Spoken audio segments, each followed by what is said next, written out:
Antithesis is a weekly discussion of the issues the movement is afraid to touch. Antithesis breaks the rhetoric and theory down into what makes sense to real people. Antithesis is informative and funny. Antithesis, Sunday at 5:30 p.m. only on KGNU. I'm Richard Curtis. I'm Leo Greip-Ruiz. Mostly, I don't agree with him. And I don't agree with him. But you'll agree that times are getting tougher. And they won't get better until we understand our differences. Antithesis, Sunday at 5:30. Only on KGNU Boulder. And Denver, too. Come on, they can hear us, some of them. I'm Richard Curtis. I'm the chair of the Colorado District of the Communist Party, USA. I'm Leo Greip-Ruiz. I'm on the board of directors of the National Chicano Human Rights Council. I'm a socialist. I'm an indigenous nationalist. I don't agree with him most of the time. And most of the time, I don't agree with him. But we do agree about our radio show, Antithesis. Every Sunday at 5:30 p.m. only on KGNU. We talk about what most of the movement is afraid to talk about. We talk about our differences and talk about politics the way real people talk. And sometimes we have guests whose opinions are different from both of us. Yeah, women, because it gets real tired just listening to two men mouth off on the radio all the time. Antithesis, every Sunday at 5:30 p.m. Only on KGNU. It's different and funny. Funny? Yeah, we're funny. I'm not funny. Yes, you are. No, I'm not. Yes, you are. No, I'm not. Yes, you are. No, I'm not. Antithesis, Yes, Sundays No, at 5:30 p.m. No, I'm not. Yes, Only on KGNU, Boulder. And Denver, too. Come on, they can hear us out there. Some of them. Some of them.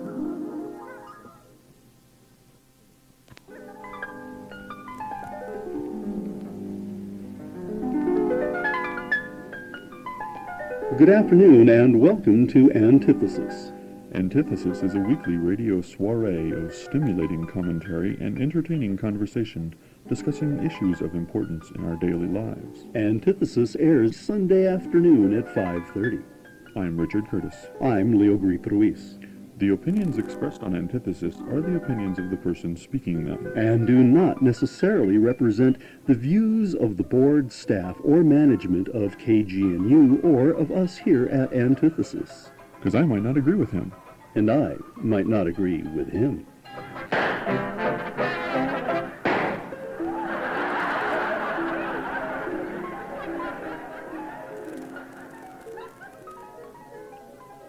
Tanto quiso el diablo a sus hijos que les sacó los ojos. My mother taught me that saying when I was a young boy. The devil loved his children so much that he poked their eyes out. Remember how it was when you got a new pet? A puppy, kitten, hamster, a toad, playing with it for hours on end, not letting it rest until it finally peed on you as it crawled around under your shirt. That's when my mama would lay it on me, or when I'd gotten a new toy that I'd keep taking apart or putting back together, taking apart and putting back together. The devil loved his children so much that he poked their eyes out. I've been thinking about this dicho, this saying, as I reflect on what has become of our Cinco de Mayo. Let's get it straight once and for all. The 5th of May is the anniversary of the 1862 victory of Mexican peasants over one of the best trained and best equipped military forces of its day, the French Army. Chicanos celebrate this day as a victory by the native underdogs, us, against the European imperialist top dogs, them. The real heroes were not General Zaragoza and the other Mexican military officers, but the still living indigenous Zacapuaxtla people of Puebla. They are the ones whose intimate knowledge of their land gave them the technical advantage over the French. The Zacapuaxtla fought and died for self-determination. They're the ones we should honor. In spite of the general lack of understanding of the continuing relevance of this historic event, I've always looked forward to the Santa Fe Cinco de Mayo celebration, even taking perverse pleasure in the absurd spectacle of uncomfortable sombrero-wearing politicians. For a couple of days, Santa Fe Avenue bursts forth with the bustling, thick, rich atmosphere of life and culture which defines us. We are an exuberant, noisy people. We throw gritos and break into partnerless dance steps whenever our mood is right. Feeling emotion and expressing that feeling is essential to our being. An English speaker offers sympathy by saying, "I'm very sorry." We say, "Lo siento mucho." I feel it a lot. And unlike the politician who won the presidency with the slogan, "I feel your pain," we mean it. Also essential to our culture is the concept of carnalismo, which is frequently translated as fraternity, but which actually means much, much more, since it is derived from the word for flesh. The Maya have a greeting. When I see you, I see myself. If you understand that, you have an idea of what carnalismo is about. Carnales are bound together by our relationship to the land and by our undying commitment to self-determination. Carnalismo is a philosophical expression of a spiritual relationship. I especially enjoyed digging the vibe on the blocked-off residential side streets feeding onto Santa Fe. There was a barbecue in nearly every front yard, and extended families spilling out of the house onto the porch and onto the sidewalk. Many families had small yard sales. Kids sold lemonade and soft drinks. Some folks sold tacos and burritos. And music was everywhere. Corridos, rancheras, boleros, cumbias, rap, polkas, and rock, all held together by the echoing drumbeat of the Aztec dancers up the street at the official celebration. For a couple of days, the West Side neighborhood got attention and respect. People who would otherwise never venture into our barrios put on their sports togs and, holding hands bravely, plunged into the crowd. And if they were lucky, there came a moment when their individualized egos melded into the collective consciousness of the thronging mass, and they got a taste of who we really are, one people with such a deeply rooted sense of group identity that each individual has total permission to express virtually limitless idiosyncrasies. Yet this lush aggregation of foods, aromas, vendors, sounds, colors, clothing, and costumes does not begin to approach the bludgeoning density of sensory impact of one of our festivals, free of the limitations imposed by the Yankee authorities. I have seen not just neighborhoods, but entire towns and villages party all day and dance all night for an entire week. It was kind of like Mardi Gras, except for the non-stop fireworks, firecrackers, skyrockets, pinwheels, fountains, a myriad of scooting, flying, whirling, whining, whistling, screaming, sparking, blazing, exploding, sulphurous, smoky things, all of this adding even more noise, light, color, and odor to what is, to most Anglos, an already inconceivable assault upon the senses. Now, I'm describing Christmas and New Year's and local patron saints' feast days, which are often thinly veiled pre-Columbian festivals. Cinco de Mayo is not a big deal in what remains of the Mexican Republic. In post-1848 Mexico, the major national holiday is September 16th, the anniversary of independence from Spain in 1821. For some reason, the commemoration of the victory of a mostly Indio army armed with olimecatin, macuahuitin, and atoltlin, slingshots, big knives, and various wooden weapons, against a high-tech army of occupation is a big deal here in what those of us who have not sold out continue to think of as our occupied homeland. I wonder why. As long as we're wondering, I wonder what effect celebratory abandonment will have on the West Side Denver Santa Fe neighborhood. The powers that be saw fit to relocate the annual festival to Denver Civic Center Park. The reasons given were to have more room, to be able to stretch out on the grass, to cool off in the wading pool, and to make the festivities more accessible to a more diverse crowd. Gee, that sounds like many of the amenities of municipal infrastructure that our non-white neighborhoods are in need of. Check it out. The reasons given for abandoning Santa Fe Drive and turning the Cinco de Mayo into a junior People's Fair Taste of Colorado are a list of what our neighborhoods lack. Green space, improved recreational facilities, adequate parking, accessible transportation. No wonder our youth are as ready to ignite as Colorado's rain-starved Tinder Drive forests. Do you think we haven't noticed which neighborhoods have parks, pools, and open space? Do you think that we haven't noticed how municipal neglect leads to the urban renewal and gentrification which force us out of our own neighborhoods? Do you think that we haven't noticed that Euro-Americans like Taos so much that its original Chicano residents can't afford to live there anymore? Do you think that we won't notice the parallels between Santa Fe, New Mexico, now yuppified beyond recognition, and what's happened to the celebration on Santa Fe Drive in Denver? I mean, in order to attract a more diverse, that's a non-Latino and more affluent crowd, the organizers moved the festival out of the community whose economy it had previously stimulated. Talk about the devil loving his children so much that he poked their eyes out. But that's cool. The 5th of May, El Cinco de Mayo, is also the anniversary of the death of the IRA hunger striker, the hero Bobby Sands, in Britain's Long Kesh prison in 1981. If our Irish carnales can keep their liberation struggle alive for 900 years, pues, que viva la causa, que viva el Cinco de Mayo. Wait a second. What? Didn't you say that white people are boring? What do you mean boring? I think I never said white people are You boring. said white people are boring. I never said that. How do you interpret that? White people being overwhelmed with sights and sounds. Oh, of the well, Anglos, festival. no, what I said was that Anglos are certainly blown away by our use of space and what we'll call the multi-sensory overload of what we just do. What we just did. Yeah, like Oh, man. You're pegging my meters over here. Come on.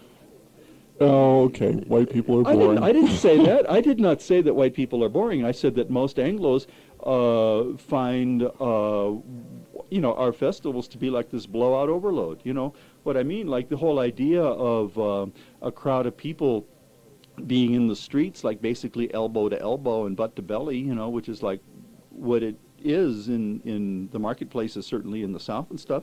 I would say, yeah. I would say that. Why?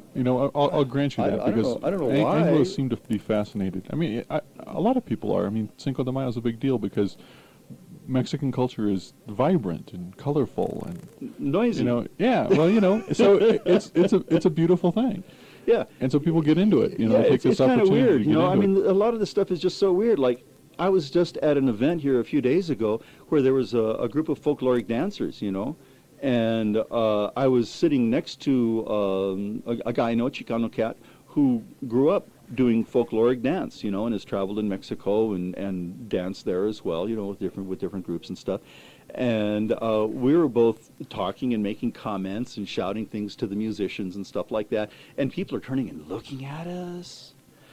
And we were both laughing about how, gee, it's like, putting this culture, which is something that happens in a group festival situation, into a theatrical context where everybody's sitting down in seats that are all lined up and pointed in the same direction, and then you're supposed to be quiet is ridiculous, because that's like, I often talk about this issue of the folklorization of culture.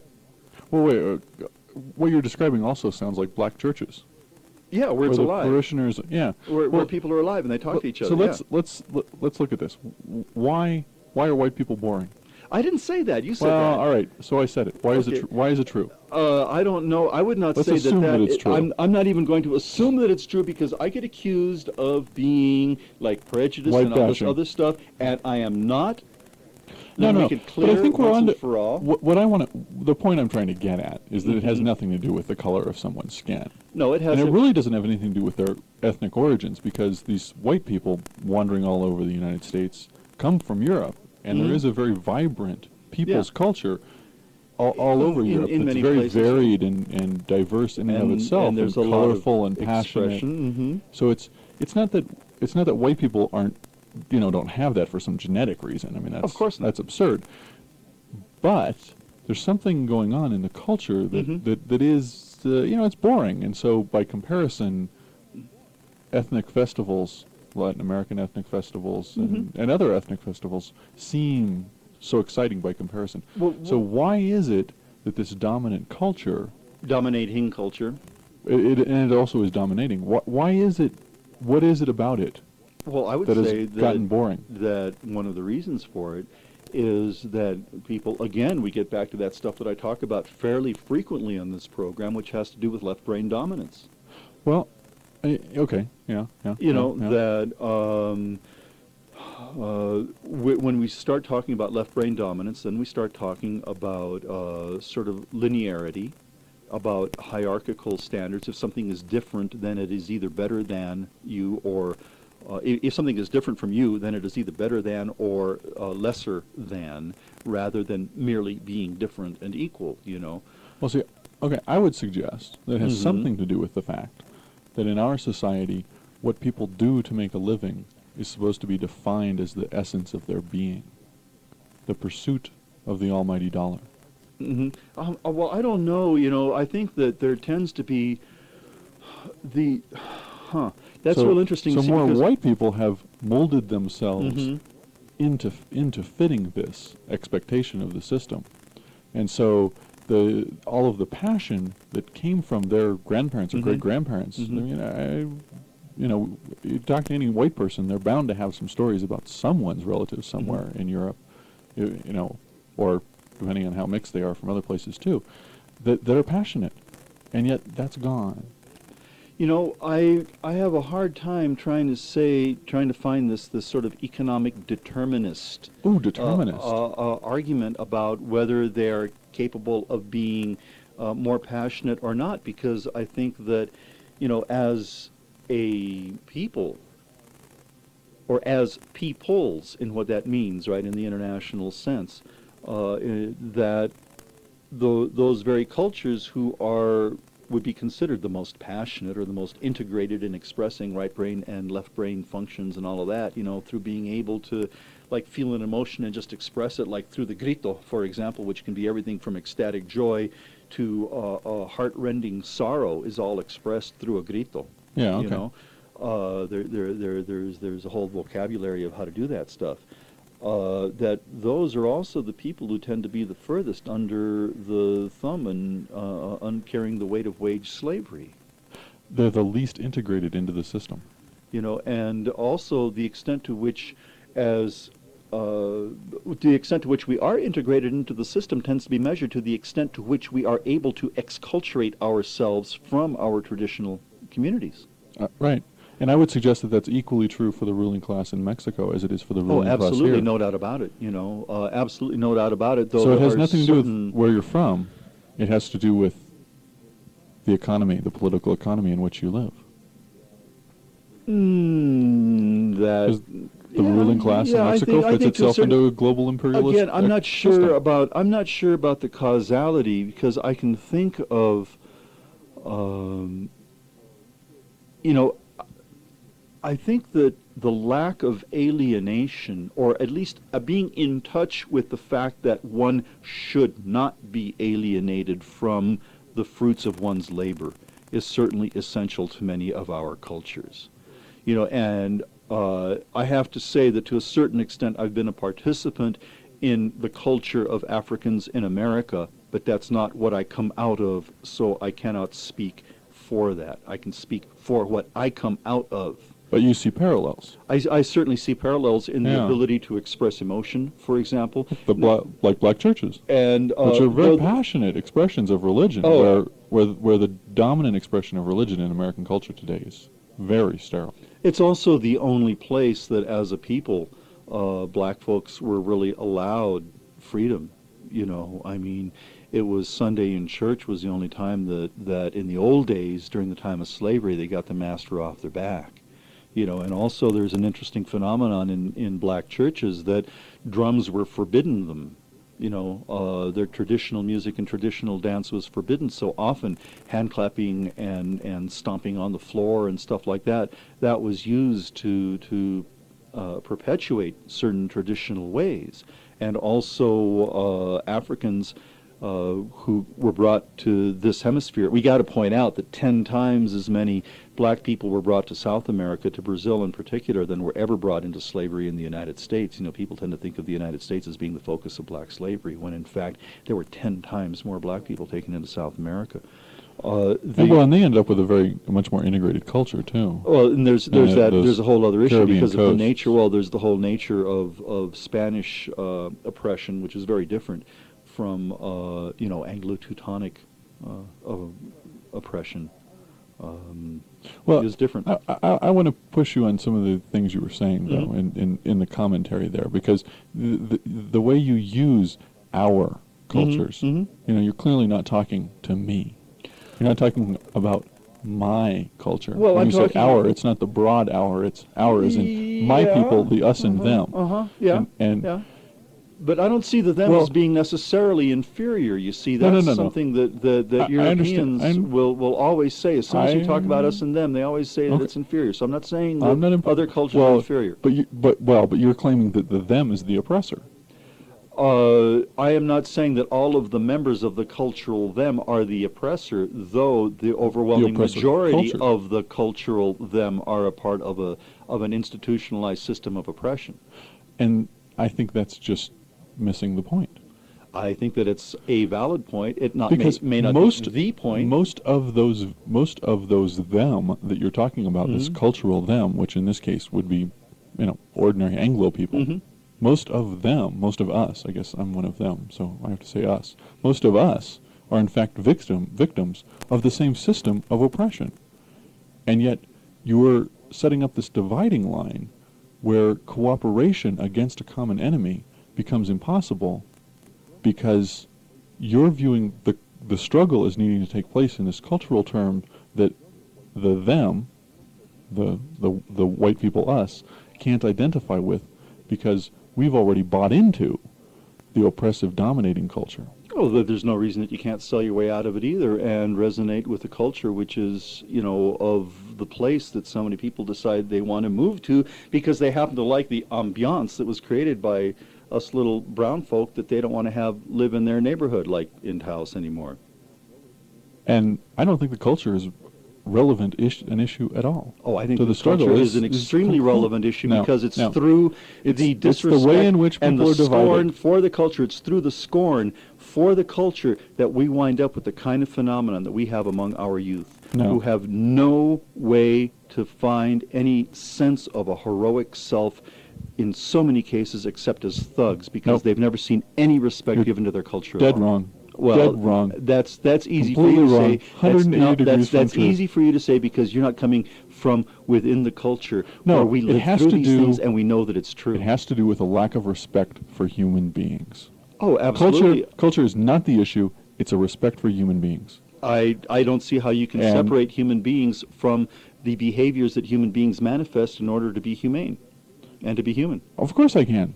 Well, that's where we don't agree with each other. Well, no, if you provide jobs for people, the people you're talking about, Mhm.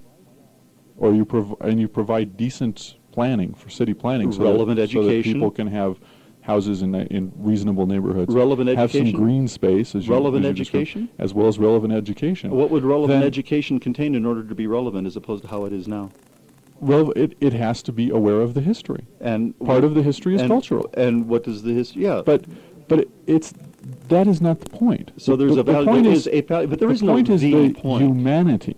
Is the humanity. Of course, The humanity. shared humanity that we all have. We all have a shared And humanity, it is but the without shared humanity that defines the broad strokes of the struggle, the common struggle that we all have. Oh, that's nice and easy to say, but that's like saying, look, that the important thing is for people to be able to get from Denver to L.A., so we should have a train that goes from Denver to L.A. and that all the people can fit into, but I need a car so that I can hop off and go down to La Junta, We have individual destinations sometimes as I well. miss these analogies. Well, that's not surprising. No.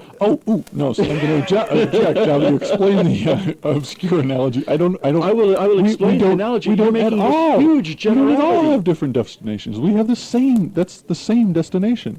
How could it possibly be that justice is an individual destination? Justice is a common From the social perspective of destination. people who are at the point. You see, it's easy for people who are not experiencing what it is to have the knife, which is the weapon of genocide, thrust into their flesh. To see it thrust into somebody else's flesh, it's easy to speak in general terms. But when you're in the barrio, when you have protected kids, when you have hid kids from truant officers because the kids are afraid to go to school because there's bullies running around with guns, it's different. What? It's very, What is very different. That they don't need relevant education. They don't need decent jobs. They don't need decent housing. When you are working with families who have recently buried their children because they've been involved in violence in the hood, in violence in the barrio, then the sense of immediacy of having to deal with the cultural issues in right here, right now, with giving a sense of self-respect for to not just make up for, but to counterbalance the years, the decades, the generations of scorn which have been heaped upon a people and which cause them to find no way to play out any kind of heroic sense of self except in boozing and thugging. How, see, Leo, how is that possibly different than the dominant white working class experience in this country? I mean, what you're talking about... The average life maybe, expectancy for white people is rising while the average life expectancy for people of color is going down. Does that mean so anything? is it... But see, what I'm trying to argue is that it's not a difference in kind, but maybe a difference in degree. And it is obviously a difference in degree. I think that that the difference in degree is so great that we get to a qualitative change. That's because that's because you're not aware of the history that working people have in this country. I mean, the idea that one group of people has been the subject of state-sponsored violence, and that those people have all been people of color, that's when did I say that? That's simply naive. I never said that. Of course, that's a naive and stupid idea. I never said that, though. You're putting words in my mouth. The history of the working people in this country is a history of struggle and violent suppression. Of course. Now you're putting words in my mouth. I never said that people of color were the only ones to suffer the institutionalized violence of the state. Why are you trying to tell me that it's so different? Well, for one thing, it's impossible for people of color to assimilate. How is it possible? So?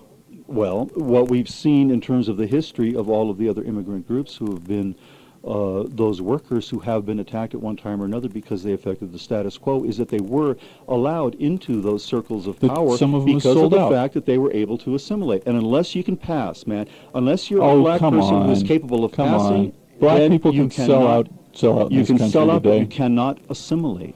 Not quite. No, you're Not right. quite perfectly. Clarence Thomas walking down the street at 11 o'clock at night is going to be just as prone to getting spread-eagled up against the wall as any other black man. But he's perfectly sold out. And he's perfectly sold out. Which proves the fact that there's no difference. Assimilation ain't happening. It doesn't. That isn't the issue. No, what is it? I'm interested in what you think the issue is because you've taken the issue so far off of the subject. The issue is justice. The issue is decent lives. That human beings deserve the opportunity to have a decent and meaningful life. Absolutely, and it's very easy to speak in general terms. Again, if you're looking at these issues at the sense of statistical generalities, instead of seeing the actual on-the-ground effect what I'm arguing of is that there is violence that exists in our communities and trying to deal with them. And the first tool that we have found to be successful, and we've used these tools in such controlled circumstances as within prisons, where we have seen that we are able to reduce the level of violence within our own groupings by using certain forms of teaching cultural traditions and respect for those cultural traditions. But narrow nationalism is not going to solve the problem. It may not solve the because problem it doesn't in the largest address sense, the oppressor. But at this point, we need the Band-Aids in order to stop the bleeding. And once we stop the bleeding, then we can move on to the next issue. But we can't have healing until the cutting stops. You see, and that's one thing that I cannot be too strong about. We need to staunch the flow of blood in our communities now, and the first and single most important tool that we have is helping our young people find self-respect and helping them find self-respect for themselves, for each other, and for their elders and for their youngers. And the most valuable tool we have to do that is teaching respect for their own culture and the values within those cultures, because those things are available to them. Identity politics is isolating, and the isolated politics of identity struggle is ultimately futile. Well, that's am I supposed to say that that's easy for somebody with no identity to say? What I'm saying is isn't that the option? Isn't the option to having an identity, having no identity? Well, of course we have a shared identity. We are all children of the same parents, divided by separated by continents, but not divided. Well, then why? But we're not denying. So why is it so important to assert a particular culture? Because at this point, this is what we have what's different to about this? Stop the tremendous problems that we have in our communities. I don't think you're doing it. We have to begin somewhere. Well, we are beginning. I don't think you are. I think in the end you're just kidding yourself. Well, that's easy for you to say. I suppose, and it's easy for you to say that it's easy for me to say. Oh, yeah, 'cause and that's it's not easy an for you to argument. say that it's easy for me to say that it's easy for you to say. Right? We can go on like that forever. But I'm looking for an argument. I've given it to you. No. I've said that the power that the power that we're all facing, the oppressive power of the capitalist class, is such that it cannot be overwhelmed except through unified struggle. You have not said anything which denies that fundamental truth.